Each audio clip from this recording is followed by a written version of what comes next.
Hello students, this is Sriram info all India government jobs అండి. ప్రతి government job notification release అవగానే మన ఛానల్లో పోస్ట్ చేయడం జరుగుతుంది. ఇంకా మన ఛానల్ ఎవరైనా సబ్స్క్రైబ్ చేసుకోకపోతే సబ్స్క్రైబ్ చేసుకొని బెల్ ఐకాన్ ఆన్ చేసుకొని పెట్టుకుంటే నా ప్రతి అప్డేట్ అనేది మీకు నోటిఫికేషన్ ద్వారా వస్తుంది. అలాగే మన టెలిగ్రామ్ ఛానల్లోని వాట్సాప్ ఛానల్లోని మీరు జాయిన్ అయినట్టయితే ఫాస్ట్ అప్డేట్స్ అనేవి మీకు వస్తుంది అండి. Job information, exam dates, result dates and previous question papers కూడా నేను అందులో సెండ్ చేస్తాను. మీకు వాట్సాప్ ఉంటే వాట్సాప్ ఛానల్లో జాయిన్ అవ్వండి, టెలిగ్రామ్ ఉంటే టెలిగ్రామ్ ఛానల్లో జాయిన్ అవ్వండి. లింక్ అనేది కింద డిస్క్రిప్షన్లో ఉందండి. స్టూడెంట్స్, ఇప్పుడు మనకు వచ్చేసి రైల్వే రిక్రూట్మెంట్ బోర్డ్ అండి, అంటే RRB, government of India ministry of railway recruit board నుండి చాలా మంచి రిక్రూట్మెంట్ అయితే పడింది. ఇది డీటెయిల్డ్ నోటిఫికేషను, ఓకేనా. ఇక్కడ చూసినట్టయితే జెన్ నెంబర్ 01/2024 ఎంప్లాయ్మెంట్ నోటీస్ అండి.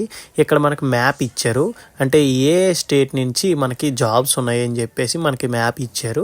ఇందులో ఇంపార్టెంట్ పాయింట్స్ అనేవి నేను డిస్కస్ చేస్తాను. Selection process, minimum qualification marks, CBT1 CBT2 యొక్క సిలబస్ కూడా నేను చెప్తాను. Education qualification details, age limit, age relaxation, important points అనేవి ఈ డీటెయిల్ నోటిఫికేషన్లో నేను మార్క్ చేసి మీకు ఎక్స్ప్లెయిన్ చేయడం జరుగుతుంది. మీరు వీడియో ఎక్కడ స్కిప్ చేయకుండా లాస్ట్ వరకు చూడండి.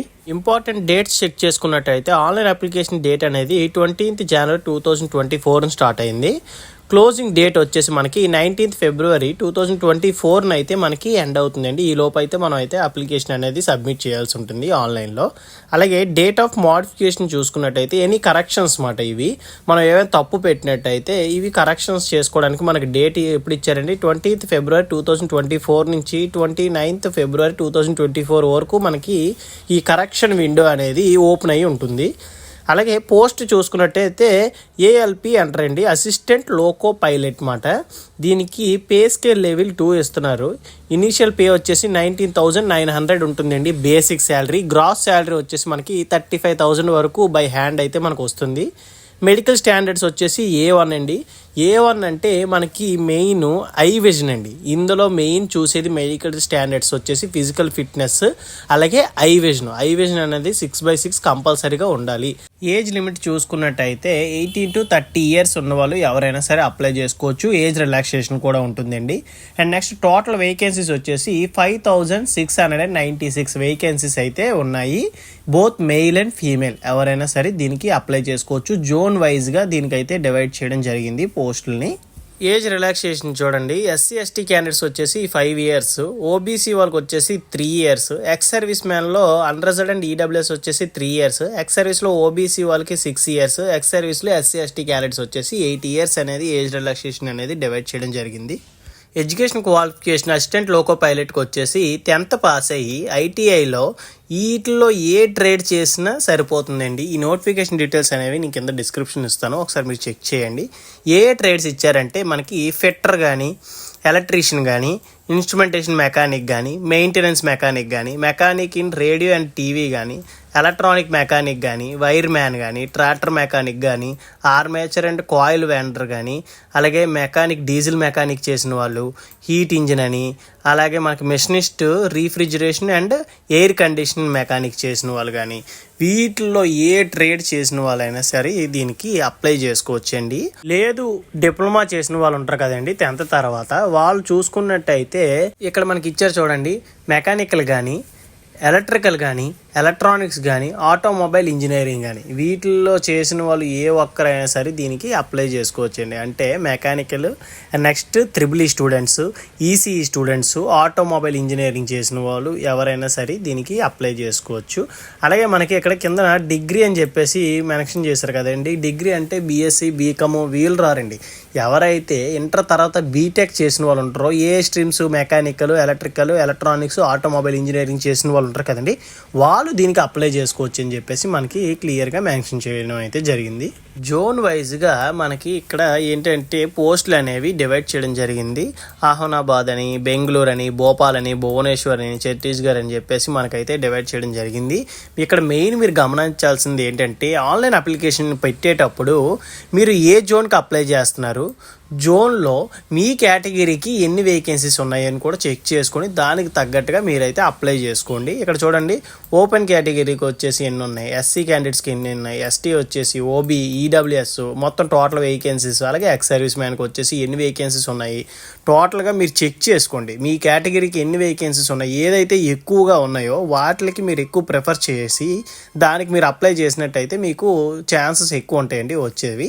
అప్లికేషన్ ఫీజు చూసుకున్నట్టయితే మనకి 500 రూపీస్ అయితే ఉంటుందండి ఫర్ ఆల్ క్యాండిడేట్స్ అని చెప్పి మనకి ఇచ్చారు. And next SC ST ex service man, female and transgenders and ఈబిఎస్సి అంటే ఎకనామికల్లీ బ్యాక్వర్డ్ క్లాసెస్ వచ్చేసి మనకి ఫీజు వచ్చేసి 250 రూపీస్ అండి. అది కూడా మనకి రీఫండ్ అయితే పడుతుంది. అది ఎప్పుడు మనకి ఫస్ట్ స్టేజ్ ఎగ్జామినేషన్ సిబిటి టెస్ట్కి అటెండ్ అయితే చాలండి. మనకి 250 రూపీస్ అనేది రీఫండ్ అయితే మీ బ్యాంక్కి పడుతుంది. ఏ బ్యాంక్ డీటెయిల్స్ అనేవి మీరు అప్లికేషన్లో అప్లై చేయాల్సి ఉంటుంది. ఆన్లైన్ అప్లికేషన్ ఫీజు అనేది net banking, credit card, debit card and UPI payments ద్వారా మీరైతే పే చేయొచ్చు. జనరల్ ఇన్స్ట్రక్షన్స్ చూసుకున్నట్టయితే మెయిన్ ఇంపార్టెంట్ పాయింట్స్ ఇందులో వచ్చేసి మనకి 1.10 చూడండి. ఫస్ట్ వచ్చేసి మనకి CBT 1 ఉంటుంది. తర్వాత అందులో క్వాలిఫై అయిన వాళ్ళు CBT 2 రాస్తారు. CBT 2లో కూడా క్వాలిఫై అయిన వాళ్ళు CBATకి అటెండ్ అవుతారండి. దాని తర్వాత డాక్యుమెంట్ వెరిఫికేషన్ ఉంటుంది. ఇవి నేను తర్వాత లాస్ట్లో మీకు ఎక్స్ప్లెయిన్ చేస్తాను. CBT 1లో సిలబస్ ఏంటి, క్వాలిఫై మార్క్స్ ఏంటి, CBT 2కి ఎలా క్వాలిఫై అవుతారు, ఎంతమందిని సెలెక్ట్ చేస్తారు, ఒక పోస్ట్కి వచ్చేసి ఇవన్నీ నేను లాస్ట్లో ఎక్స్ప్లెయిన్ చేస్తాను. అలాగే ఈ వేకెన్సీస్ అనేవి తగ్గచ్చు పెరగచ్చు అని చెప్పేసి మనకైతే ఇచ్చారు. అలాగే పోస్టింగ్ చూసుకున్నట్టయితే మీకు ఎక్కడైతే మీరు సెలెక్ట్ చేసుకుంటారో, ఏ జోన్ అయితే సెలెక్ట్ చేస్తారో అక్కడైతే మీకు పోస్టింగ్ వస్తుంది. మీకు అక్కడ నచ్చలేదు ట్రాన్స్ఫర్ చేసుకోవడానికి అయితే అవకాశం లేదండి. ఎందుకంటే మనకి ఇక్కడ క్లియర్గా మెన్షన్ చేశారు, no request for transfer to other railway would be registered అని చెప్పేసి. న్యూలీ అపాయింట్మెంట్ ఎవరైతే అవుతారో వాళ్ళకైతే ట్రాన్స్ఫర్ అయితే అవ్వదు. అట్లీస్ట్ 5 to 10 ఇయర్స్ మీరు వర్క్ చేసి సర్వీస్ మీ దగ్గర ఉంటే మీరైతే ట్రాన్స్ఫర్కి అప్లై చేసుకోవచ్చు. మీరు ఏ జోన్కి కావాలంటే ఆ జోన్కి షిఫ్ట్ అవ్వచ్చు అనమాట. అలాగే నెక్స్ట్ వచ్చేసి మనకి ఎస్సీ ఎస్టీ క్యాండిడేట్స్ ఉంటారు కదండి, వాళ్ళు CBT టెస్ట్కి రాస్తారు కదా, CBT కానీ CBAT కానీ డాక్యుమెంట్ వెరిఫికేషన్ కానీ మెడికల్ ఎగ్జామినేషన్కి కానీ వాళ్ళకి ఫ్రీ ట్రావెల్ ఫెసిలిటీ అనేది వీళ్ళైతే ఇస్తున్నారు. మీ క్యాస్ట్ సర్టిఫికేట్ అనేది మీరైతే ఒరిజినల్ కాపీ పట్టుకెళ్తే సరిపోతుంది, అంతకుమించి మరి ఇంకేమీ అడగరండి. రిక్రూట్మెంట్ ప్రాసెస్ చూసుకున్నట్టయితే ఫస్ట్ వచ్చేసి మనకి CBT 1, సెకండ్ స్టేజ్ వచ్చేసి CBT 2, థర్డ్ స్టేజ్ వచ్చేసి CBAT అండి. అండ్ నెక్స్ట్ ఫోర్త్ వన్ వచ్చేసి DV document verification, fifth one వచ్చేసి మెడికల్ ఎగ్జామినేషన్. మొత్తం టోటల్గా 5 స్టేజెస్ అయితే దీనికి ఉంటుంది. ఇందులో మనకి ఫస్ట్ స్టేజ్ చూసుకున్నట్టయితే CBT 1 టోటల్ మనకి 1 అవర్ టైం ఉంటుంది. 75 క్వశ్చన్స్ అయితే మనం అయితే ఆన్సర్ చేయాల్సి ఉంటుందండి. ఒక్కొక్క క్వశ్చన్ వచ్చేసి మనకి 1 మార్క్ కేటాయిస్తున్నారు. టోటల్ 75 మార్క్స్ అండి. 1/3 మార్క్స్ అనేవి రాంగ్ ఆన్సర్కి మనకైతే కేటాయిస్తున్నారు. అలాగే మినిమం పాస్ పర్సంటేజ్ చూసుకున్నట్టయితే అన్రిజర్వ్డ్ అండ్ ఈడబ్ల్యూఎస్ క్యాండిడేట్స్కి వచ్చేసి 40% మార్క్స్ స్కోర్ చేయాలి. OBC వాళ్ళు వచ్చేసి 30% మార్క్స్ అండి. అలాగే SC క్యాండిడేట్స్కి వచ్చేసి 30%, ST క్యాండిడేట్స్ వచ్చేసి మనకి 25 మార్క్స్ అనేవి స్కోర్ చేస్తే సరిపోతుంది. వాళ్ళు CBT 1కి క్వాలిఫై అయినట్టే. అలాగే మీరు సిలబస్ కూడా మనకి ఇక్కడ మెన్షన్ చేశారండి నోటిఫికేషన్లోని. మీరు ఈ నోటిఫికేషన్ డీటెయిల్స్ చెక్ చేసుకొని సిలబస్ మీరు ఒకసారి ప్యాటర్న్ చెక్ చేయండి. మనకి ఏమి ఇచ్చారండి, మ్యాథమెటిక్స్ అండ్ మెంటల్ ఎబిలిటీ అని చెప్పేసి, జనరల్ సైన్స్, జనరల్ అవేర్నెస్, వీటి తాలూకువి టాపిక్ వైజ్గా మనకైతే డివైడ్ చేయడం జరిగింది. అలాగే సెకండ్ స్టేజ్ చూసుకున్నట్టయితే CBT 2, ఇందులో మనకి 2 పార్ట్స్ ఉంటాయండి. పార్ట్ A, పార్ట్ B ఉంటుంది. టోటల్ డ్యూరేషన్ టైం వచ్చేసి 2 hours 30 minutes టైం అనేది ఉంటుంది. టోటల్ క్వశ్చన్స్ వచ్చేసి 175 క్వశ్చన్స్ అండి. పార్ట్ A వచ్చేసి 90 minutes 100 క్వశ్చన్స్ అయితే ఆన్సర్ చేయాలి. పార్ట్ B వచ్చేసి 60 minutes 1 hour ఉంటుంది. 75 క్వశ్చన్స్ అయితే మనం అయితే ఆన్సర్ చేయాల్సి ఉంటుంది. అలాగే మనకి దీనికి కూడా నెగిటివ్ మార్కింగ్ ఉంటుందండి, 1/3.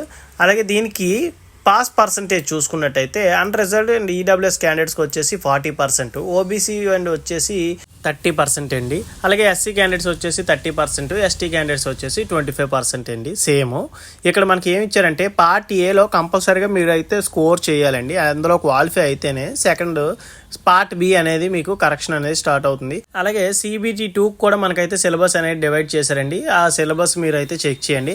అలాగే పార్ట్ B మనకి ఏముంటుందంటే టెక్నికల్ ఉంటుందండి. టెక్నికల్ ఎవరైతే electrical, electronics, mechanical, automobile, diploma candidates, అలాగే ITI కూడా సేమ్ అండి.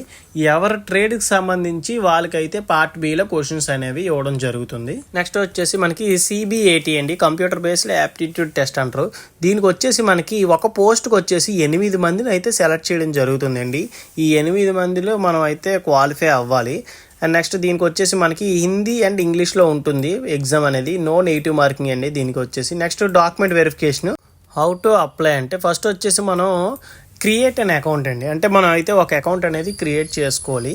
అది కూడా mobile number, valid email ID అయితే మనం ఇవ్వాలి.